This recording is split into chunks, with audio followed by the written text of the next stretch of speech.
Thank you, Naomi. I'd now like to introduce Chen Xiaoxian. Mr. Chen is the Director of International Studies Department and Researcher at the Shenyang Institute for Financial Studies at the Renmin University of China. And Mr. Chen was also a Senior Journalist and Deputy Director for China Business News. Welcome.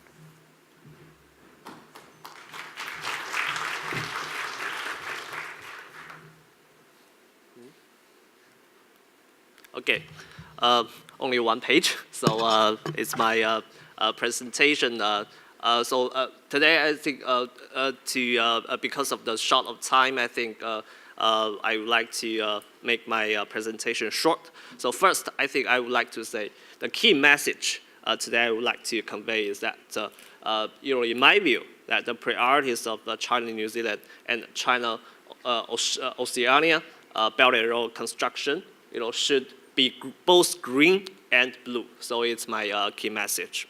And first, I would like to take Toby's question in this luncheon that a common stereotype of the people toward China's Belt and Road is that it's all about infrastructure, and infrastructure is all about road construction and bridge and railways. Of course, I think all of these traditional infrastructure are pretty good and pretty important.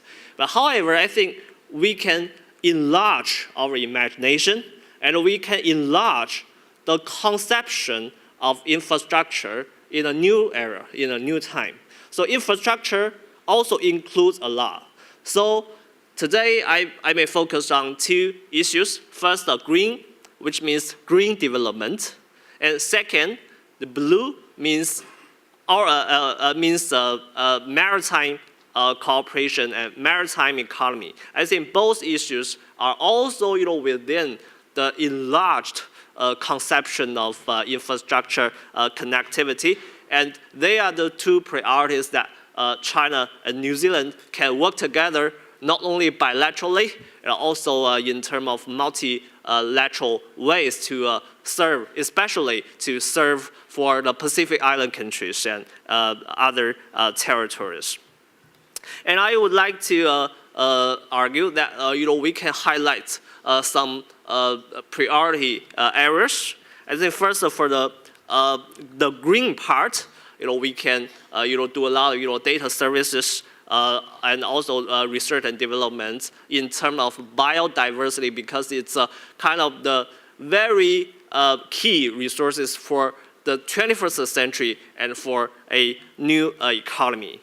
And also the second areas we can work together is to push forward the Pacific regional maritime environmental protection, which is also I think already embedded into the priority of the China's Belt and Road Initiative. Of course, it's also one of the priority of New Zealand, which raised and also already push forward. And at least I think the first step is to do the joint research and the data collection.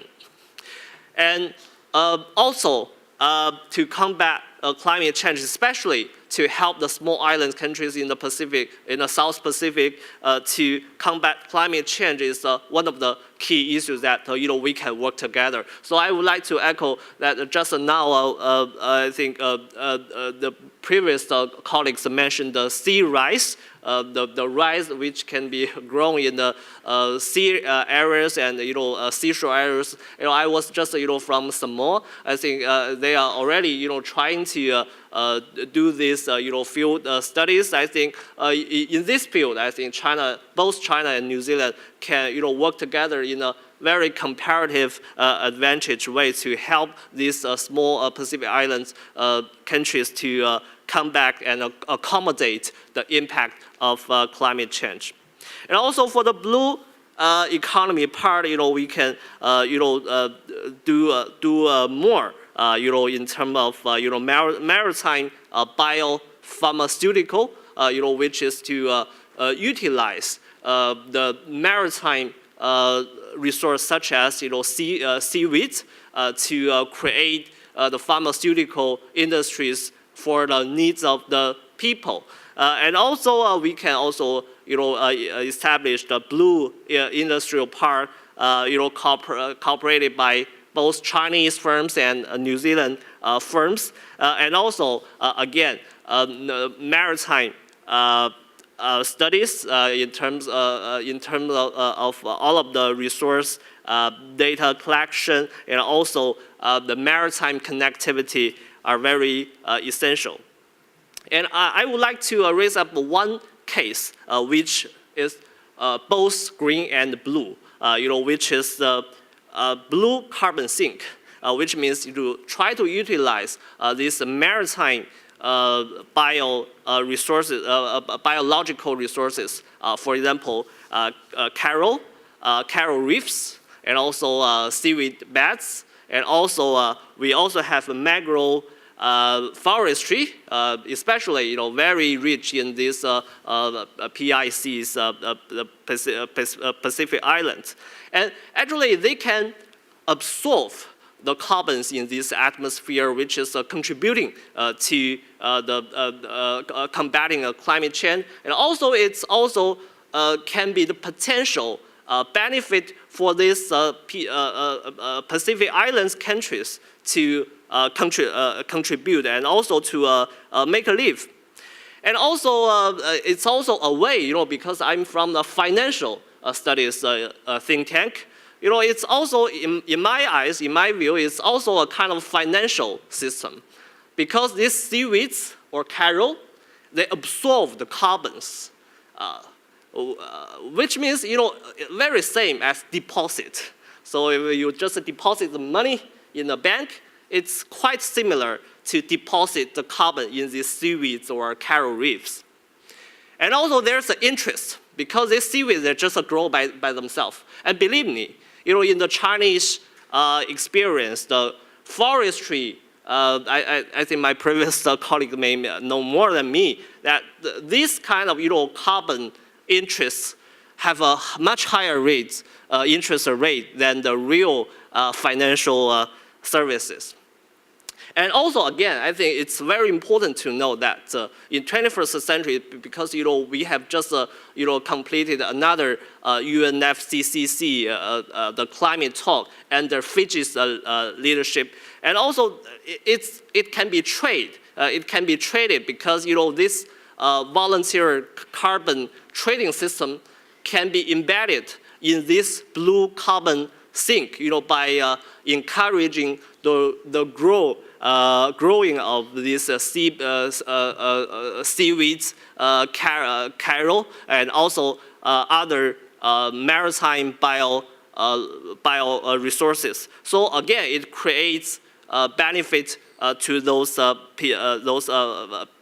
Pacific Island countries. And again, last but not least, it's also a kind of financing in terms of it's both green and also kind of financing, because it can be established as a financial system that the financial institutions can participate in these areas, of course for their own benefit, but with a outcome to create a more green and blue economy in these areas. So, of course, I've heard, some people have some concerns about, Chinese participation in terms of the joint development project in the Pacific. But I would say it's better to see that as an opportunity rather than a potential threat, because we have more green business opportunities, and of course, today we have a lot of green business, and we can create a better life, to cure this imbalance and insufficient development, as the Chinese government has just put. Last, I would say that actually we Chinese, and also I was also moved, by my Mali friend, this morning, that he told a very beautiful story, is that probably in 1,000 years ago, just a group of people, they sailed from Fujian, China coastal, and heading for Taiwan, but finally they lost their way and reached New Zealand. So it's kind of an academic hypothesis.